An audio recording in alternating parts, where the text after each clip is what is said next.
Bonjour et bienvenue dans cette nouvelle vidéo, ici le fan de Komiya pour la présentation des achats du mois de février.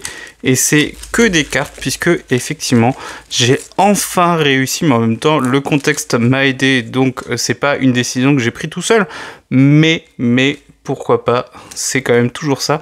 Et bien ce mois-ci je n'ai pris que des cartes, il n'y a pas eu de scellé, j'ai acheté quelques boosters pour découvrir un peu SV9 avec vous. Et il n'y a pas eu d'achat de scellé, et du coup j'ai pu me concentrer sur les cartes, et c'est ce qu'on va voir ensemble. Je vous ai mis le détail en description avec les prix quand je m'en souvenais. Il y a eu un lot, c'est celui-là, chez Fujistore, et c'est des peu communes ou reverse, et j'ai pas le prix exact, mais ça devait pas être beaucoup. Avant de commencer, évidemment, n'hésitez pas à mettre un petit pouce et à vous abonner si c'est pas encore fait. Et on se lance tout de suite parce qu'il y en a énormément. Et eh bien, on va essayer d'aller assez vite parce que il y a beaucoup de cartes et je vais pas avoir le temps de m'attarder sur toutes les cartes évidemment. Mais j'aimerais bien vous présenter quand même les cartes. Alors, pour commencer, je n'ai pas toutes sorties, mais c'est le lot donc du coup que j'ai pris au Fujistore. Donc c'est des peu communes que j'ai déjà en français mais que je n'ai pas en japonais.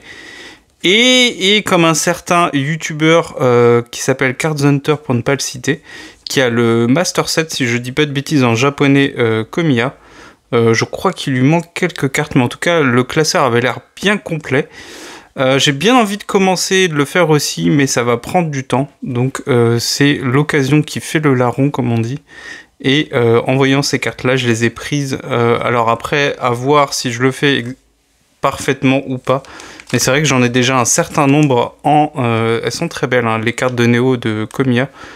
Komiya qui est là depuis longtemps, hein, je le disais dans une dernière vidéo, mais c'est vrai qu'il a pas fait beaucoup de cartes secrètes. Il en a fait très peu, hein, proportionnellement à toutes les cartes qu'il a fait. Mais il a quand même dessiné depuis très longtemps, hein, parce que là on est sur les premières séries, on est sur le bloc Wizard, et déjà il était assez prolifique. Ensuite, j'ai profité de l'occasion pour prendre quelques airs que je n'avais pas encore sur les séries les plus récentes. Là on est sur SV8. Je les avais pas encore en japonais. Comme je l'ai dit, normalement...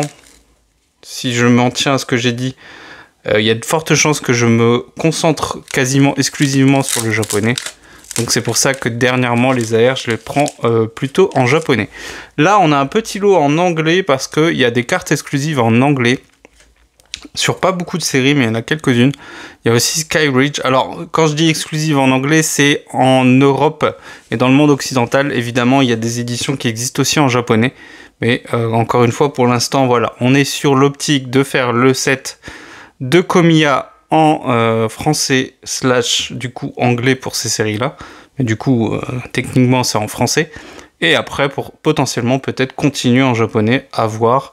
Mais déjà, si on arrive à le faire en français, ça serait déjà pas mal. Donc là, on est sur le bloc X. C'est Team Rocket Returns, qui n'existe pas en français, pardon, je vais y arriver. Donc ça, c'est des illustrations exclusives qu'on ne connaît pas en français. Et je crois qu'il n'y en a pas beaucoup. Je suis pas sûr de les avoir encore toutes. Je sais que j'ai le Cochignon en japonais, mais pas encore en anglais. Et là, c'est du plus récent. On est sur la 4G, c'est Arceus. Et là, pareil, c'est des exclusivités anglaises. Donc, de très belles cartes de Komiya. Ensuite, j'en ai profité pour faire quelques trades. J'en ai pas fait beaucoup, mais ça va s'intensifier, évidemment, parce qu'il va y avoir aussi le gala. Et comme je commence à avoir pas mal de cartes, évidemment, ça permet d'échanger, de faire du tri dans ce qu'on collectionne. Donc ça, c'est un atout. C'est pour la collection Soso que j'ai échangé avec Max Sassino. Je le remercie. Et en échange, je lui ai envoyé un Dogrino, puisque lui, il fait le Master Set 4.5, et moi, pas vraiment. Mais du coup, comme il n'y a que Soso, je crois, qui a illustré des cartes sur Destiny à Paldea, et du coup, Natu et Salamèche, et il y en a encore une, je crois. Bref, j'ai fait un autre échange, donc là, moi, j'ai envoyé le Noctu Noir AR de 6.5, et en échange, j'ai eu ces 4 cartes-là. Ça, c'est la Full Art Terrapagos qui était dans l'UPC que je n'ai pas acheté, et je la trouve assez jolie, donc je suis content de la faire rentrer dans la collection. La tête de fer, la carte AR tête de fer, un peu inspiration, alors je connais plus le nom de l'artiste américain, mais les tableaux de l'artiste en question, je vous trouverai la référence, et si je ne l'ai pas noté dans les descriptions, parce que des fois je dis les choses, mais je ne les fais pas, puisque je suis évidemment un très bon influenceur, n'hésitez pas à me redonner la référence artistique, mais c'est un artiste, c'est Harper je crois. Bref, c'est un artiste qui a représenté, j'ai plus la période en tête, mais c'est des tableaux assez réalistes, et notamment avec les diners. Alors ça y ressemble pas exactement, mais on pourrait trouver un lien entre les deux, et c'est une carte que j'aime bien. Alors faudrait que je la trouve en japonais du coup maintenant, et celle-ci, il est pas impossible que du coup je la trade, puisque comme je vous l'ai dit en début de vidéo, je me destine à plutôt collectionner en japonais, en tout cas sur le récent. Hariyama, c'est une carte que j'avais déjà, on est sur Indomptable, pardon.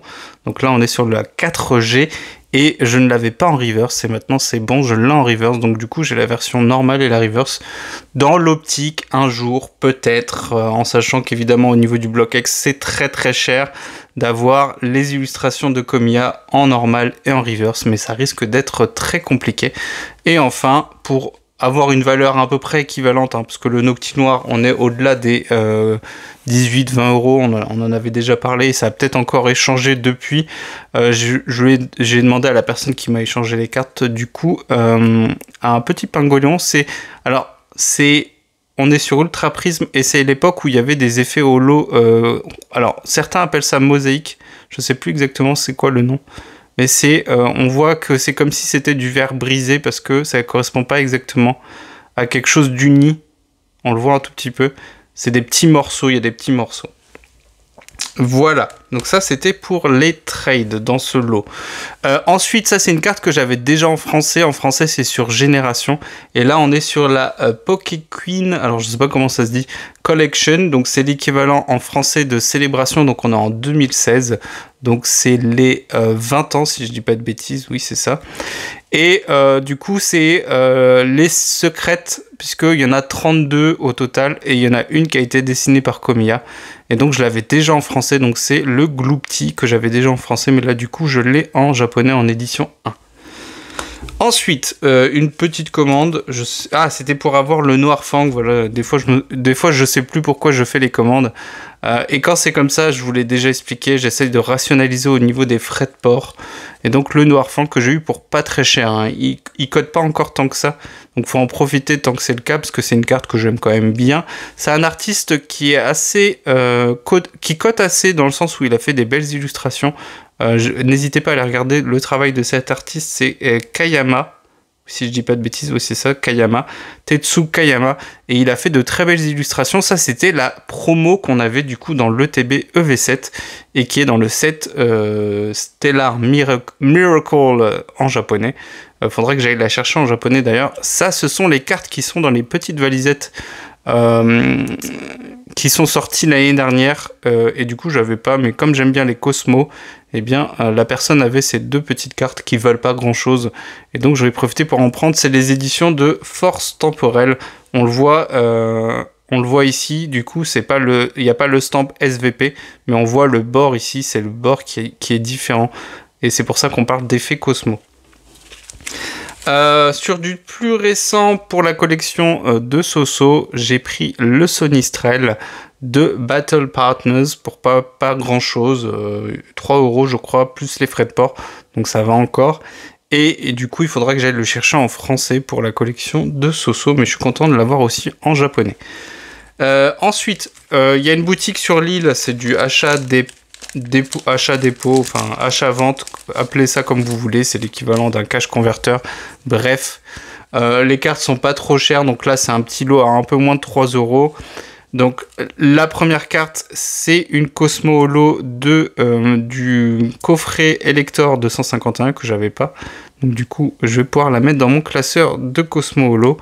Le gourmelet c'est pour la collection des gourmelets que je fais, et celle-ci je ne l'avais pas encore en reverse. Ça, c'est une carte que j'ai trouvée très belle en faisant défiler les cartes qu'ils avaient. Elle est en reverse. On est sur Invasion Karma et c'est le Soloshi. Et j'aime beaucoup ce dessin. C'est très très joli. C'est une très belle illustration. N'hésitez pas à me dire ce que vous en pensez dans les commentaires. Parce que je la trouve vraiment assez insolite, assez singulière, assez particulière. Un peu dans le style de Komi. Enfin, pas ce dessin-là, mais je veux dire le fait que ça soit assez particulier, assez singulier. C'est très différent de ce qu'on pourrait voir à côté. Donc je l'aime bien cette carte. Ça c'est des cartes que j'avais déjà, si je dis pas de bêtises, mais que j'ai voulu reprendre au cas où, si jamais un jour ça me permet d'améliorer au niveau des états ou éventuellement des échanges avec un autre fan de Komiya. J'espère qu'on n'est pas trop nombreux hein, pour pas faire gonfler les prix. Le Vorastérique, je vous ai déjà présenté sur Ténèbres Embrasées. Le Spectrum 251 que vous connaissez. Ça, c'est la carte Salamèche qui était dans le coffret Premium Dracofeu, si je dis pas de bêtises, que je n'avais pas du coup dans la collection. Et elle a la particularité d'avoir donc Lolo sur l'illustration. Alors que, eh bien, donc, et du coup, le cadre aussi comme une holo. Alors que c'est une carte normalement qui est simple, puisque on est sur une commune, mais du coup dans ce coffret là, alors je sais plus si c'est le coffret avec la figurine ou le coffret Dracofeu X Premium, celui qui traînait dans les magasins parce que personne n'en voulait. Mais en tout cas, je suis content de l'avoir, parce que c'est une carte que je trouve assez jolie. Et ça c'est une illustration que j'avais déjà de Farfuret, mais j'avais pas l'édition McDonald's de 2018 si je dis pas de bêtises, et donc du coup content de faire entrer parce que je vous en avais déjà parlé, mais je collectionne aussi Farfuret et Dimoré, mais j'ai pas encore toutes les cartes. Il m'en manque encore beaucoup, mais c'est une collection que je mets entre parenthèses, sauf quand j'ai l'occasion de trouver des cartes en plus. Faut pas s'éparpiller, hein, c'est très compliqué, j'ai moi-même du mal. Encore des achats, alors je voulais pas préciser, mais ça sera du coup en description. La plupart des achats, ils ont été effectués soit en boutique, soit via Card Market. Et vous avez le prix quand, je répète, hein, je l'ai dit au début de la vidéo, mais quand je m'en suis souvenu, vous avez le prix qui est donné. Donc ça c'est une carte que j'ai pris en plus d'une autre carte, c'est celle que je vais vous montrer après et que je trouve magnifique. On est sur les VS, les cartes VS, je vous en ai déjà parlé parce que Komiya est l'illustrateur qui a dessiné pas celle de Blanche, puisqu'ici on est sur le Fouinard de Blanche. Donc déjà à l'époque les dresseurs, hein, comme quoi c'est vieux comme Pokémon.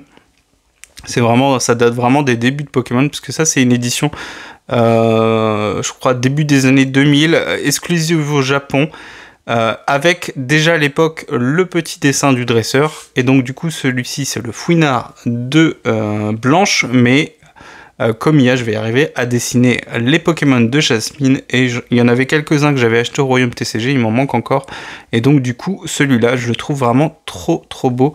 Et l'artiste c'est Tanaka, Miki Tanaka. Alors je ne sais pas si c'est un homme ou une femme, mais il faudrait que j'aille voir les autres dessins, les autres illustrations de cette personne pour voir s'il y a d'autres Pokémon, d'autres cartes qui pourraient m'intéresser.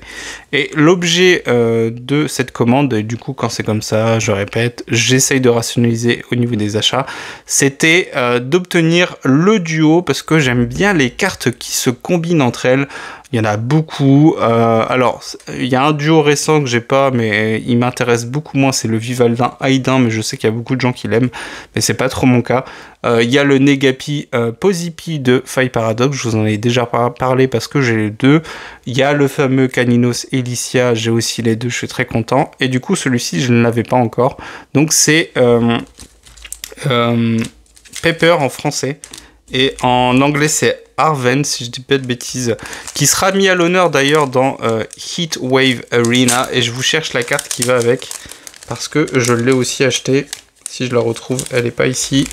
Ça doit être dans celui-là. On a quasiment fini. Ne vous inquiétez pas. Donc c'est ces deux-là. Donc elles sont dans la même série en japonais. Donc c'est Scarlet et Violet. Donc c'est la première série, donc l'édition de base SV1, donc en français c'était Écarlate et Violet de base. En japonais ça a été décomposé en Violet et Écarlate. Je crois que les deux sont sortis en même temps. Et donc ces deux cartes là sont censées fonctionner de pair, puisque vous voyez ici on voit Pepper. Alors pas comme les autres, dans le sens où les autres, celles dont je vous ai parlé, c'est une même illustration. Là ici c'est un duo mais pas d'illustration. C'est plutôt le contexte qui fait que, eh bien, cette image là c'est entre guillemets le même moment, enfin c'est le même instant, sauf que c'est peut-être à des moments différents, puisqu'on voit que la pose qu'a ici Pepper n'est pas exactement la même que sur la SAR. En tout cas, c'est deux cartes qui fonctionnent ensemble, et ça je trouve ça assez joli et assez intéressant dans Pokémon. Et c'est des cartes qu'on peut avoir pour pas très cher en japonais, même en français. Je crois qu'en français, Pepper tourne autour de 20 € et Dogrino c'est pas cher non plus, ça doit être moins de 10 €. Et donc en japonais, frais de port inclus, j'en ai eu pour une dizaine d'euros, donc vraiment très intéressant.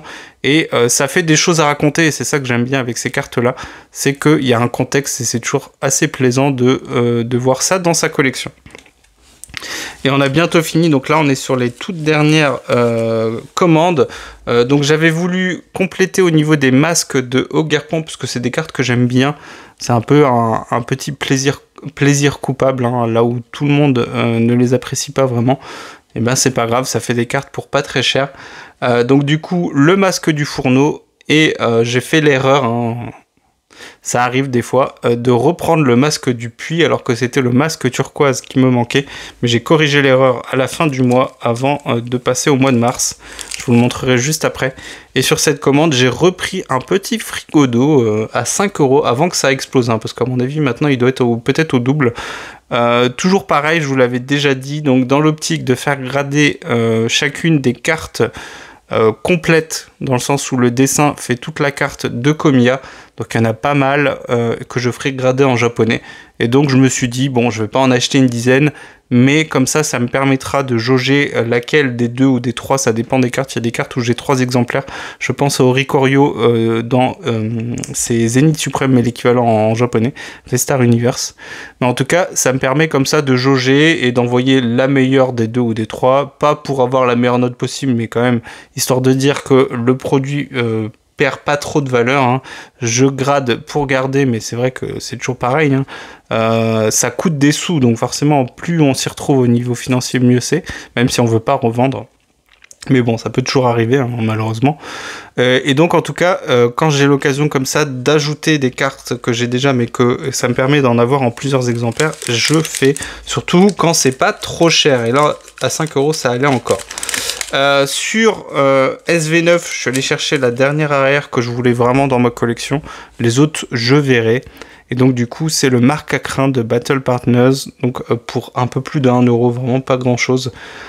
Pourquoi? Parce que le Pokémon n'est pas forcément demandé. Et du coup, comme ça tombe souvent dans les displays, c'est pas très cher. Et enfin, j'ai attendu longtemps parce que il n'y avait pas beaucoup de gens qui l'a proposé sur Card Market. J'étais un peu surpris, alors que tout le monde a dû l'avoir en ouvrant une display. Je l'avais pas eu en ouverture, mais en 4 boosters, c'est pas certain. Là, l'illustration de Komiya la plus récente sur ce Sonistrel, avec un fond, on peut pas faire plus abstrait. Le Pokémon est très joli, il est très bien dessiné, mais au niveau du fond, on peut pas faire plus abstrait. Donc, c'est vrai que quand on voit ces illustrations-là, on peut comprendre que certaines personnes n'aiment pas trop l'auteur. Voilà, moi ce que je vous dirais, c'est que intéressez-vous aux autres illustrations, vous verrez, et je vous l'ai déjà démontré, qu'il y a vraiment de très très belles illustrations quand on creuse un peu. C'est vrai, je vais pas mentir, je vais pas être subjectif, c'est pas la meilleure illustration de Komiya, le fond est vraiment pas engageant, mais en tout cas le Pokémon est bien représenté, et ça c'est toujours très intéressant. Donc on attend de l'avoir en français, en reverse et en normal évidemment. Et du coup, c'est ce que je vous disais, enfin le dernier masque, donc on est sur les SAR de SV8A, et du coup le masque turquoise, c'était celle qui me manquait, donc je suis content d'avoir les 4 masques. Ça m'a coûté, je pense, allez, max 30 € frais de port inclus pour avoir les 4 masques sur SV8A. Eh bien, merci à vous de ne pas apprécier ce Pokémon, ça me permet de moi les avoir dans ma collection à moindre frais. Et là, on est sur la dernière commande. Alors le Dogrino était dans cette commande là et j'en ai profité pour ajouter des cartes à la collection sur des illustrations que je trouve très belles. Là on est sur en japonais pardon, c'est V-Star Universe qui a donné Zenith Supreme en français, avec les premières AR. Alors elles n'étaient pas dans Zenith Supreme, elles sont arrivées un peu avant avec les TG et les GG, mais en tout cas vous voyez en japonais déjà l'appellation AR en 2022. qui va continuer du coup sur EV tel qu'on les connaît maintenant. Et donc celle-ci, c'est le Articodin de Galar, pardon, je vais y arriver, très joli. Et enfin, les câbles avec, j'allais dire Mongolmar parce que j'ai l'habitude, mais avec Maganon à côté. Oui, Maganon, hein, c'est pas simple, hein, c'est Maganon. C'est une carte que je trouve assez marrant. Alors il faut que j'aille chercher la Maganon parce que du coup elles se répondent un peu parce qu'il y a une carte Maganon où du coup ils sont autour du feu. Et je crois que je l'ai pas dans ma collection, il faut que j'aille vérifier. Mais en tout cas, c'est des illustrations assez marrantes et c'est des cartes qui coûtent 2 €. Donc, faut en profiter tant qu'on peut en profiter, tant que c'est à ces prix-là. Voilà. Vous voyez, ça fait tout ça. Hein. C'est un beau tas de cartes. Au niveau du prix, je pense que frais de port inclus, on doit être autour des 200 € pour tout ce que vous avez vu. Grosso modo, en sachant que c'est du coup la somme que j'ai dépensée au mois de février. Donc au niveau du bilan financier du mois de février, j'en profite pour le faire parce que je pense que je ne ferai pas une vidéo dédiée parce qu'il n'y a pas vraiment eu d'achat investissement, il y a eu des ventes et ce qui est bien, alors j'ai dépassé le budget, c'est ce que je vous disais, j'ouvre mon fichier à côté en même temps pendant que je vous parle. Donc du coup au niveau des achats, normalement j'ai rien oublié. Donc à la date du 20 février, mais j'ai pas refait d'achat depuis. Donc je suis à 278,35 € d'achat, donc vous les avez là, plus les boosters SV9, SV5M et SV5K, dans lesquels j'ai eu le Rishiram, le Roc de Fer que vous voyez là-bas, et une Ace, mais ça on s'en fout. Et au niveau des ventes, j'ai fait un peu plus de 200 € de vente, donc 224 € de vente entre cartes et objets scellés. Donc vous voyez qu'au niveau donc, de la balance financière, je suis à une perte de 54,25 € sur ce mois-ci. Donc j'ai dépassé le budget de 200 € que je me suis fixé donc, pour l'année 2025. Mais on va dire que avec les ventes, grâce aux ventes, je suis qu'à 54 € dépensés ce mois-ci. Donc vous voyez, c'est un moyen d'équilibrer vos dépenses si vous visez, si vous cherchez à acheter le plus possible de cartes pour votre collection. Eh bien, prendre des objets scellés ou des cartes, hein, parce qu'il y a des cartes que je revends, il y a des cartes que je drop et que je vends. Mais ça nécessite d'acheter des items et de les ouvrir évidemment. Donc ça c'est pas le meilleur conseil, ça c'est sûr. Mais en tout cas le fait d'investir un tout petit peu, ça demande pas beaucoup d'argent. J'ai dépensé beaucoup d'un coup l'année dernière, donc ça demande quand même un certain investissement. Mais si vous rationalisez comme je le fais maintenant, pour on va dire une cinquantaine d'euros tous les mois, ça vous permet comme ça d'agrandir et d'agrémenter votre collection de cartes au fur et à mesure du temps. Et donc là, du coup, sur ce mois-ci, je suis très content d'être à une dépense de 54 €. Donc je suis pas à l'équilibre parce que il y a l'année 2024, mais sur ce mois-ci, c'est plutôt encourageant par la suite. Et vu ce qui s'annonce, c'est-à-dire le gala notamment, et le fait que j'ai envie de faire grader des cartes et que je vais forcément voir des cartes comme IA que je vais vouloir acheter pour la collection, eh bien le mois de mars, il y aura très peu de dépenses si j'arrive à m'y tenir. Mais en tout cas, il y aura très peu de dépenses, je pense. Ah oui, et ce mois-ci, j'ai fait un gros achat de cartes, alors pas en nombre, mais en qualité, vous allez voir, je vous en reparlerai bientôt, que je n'ai pas ici, mais qui du coup, sont à prendre en compte dans le bilan financier du mois de février.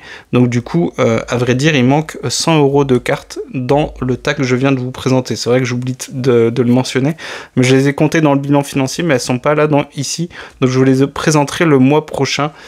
Et c'est pour ça que je vous le précise, c'est vrai que je vous ai dit il y a 200 € ici, du coup il y a un peu moins de 200 €, il y a une centaine d'euros de cartes, et du coup il reste une commande qui arrive bientôt j'espère, et que du coup j'ai compté dans le budget du mois de février.